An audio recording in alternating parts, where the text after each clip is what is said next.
Et puis, des kits scolaires et 3 groupes électrogènes au bénéfice des populations de Lofo-Onoy. La dotation est à mettre à l'actif de Jean-Pierre Boukila, député et natif de ce département. Paul Nsiaki était de la partie.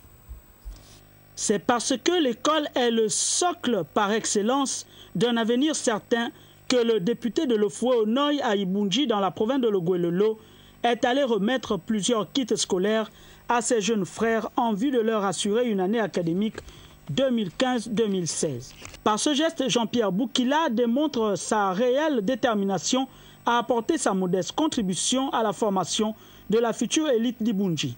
L'élu de Lofo-Onoy ne s'est pas arrêté simplement au centre d'Ibunji. Les populations des villages environnants ne sont pas restées en marge de la démarche de Jean-Pierre Boukila.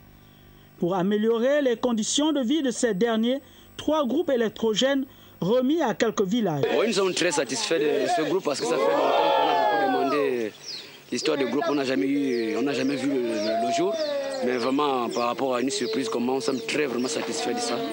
L'électricité étant un des points majeurs qui contribue à l'amélioration des conditions de vie des populations de l'arrière-pays, au même titre que l'eau, désormais solutionnée dans ces 3 zones rurales. Tout ce qui concerne les problèmes d'État sont des problèmes généraux, donc transversaux. Il n'y a pas de problème de route Kaibunji. Il y en a partout. Le président est informé. Le Premier ministre est également informé.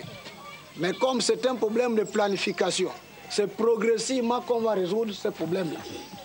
Mais nous, on ne peut résoudre que les problèmes les plus immédiats. La route ne concerne pas seulement Ibunji.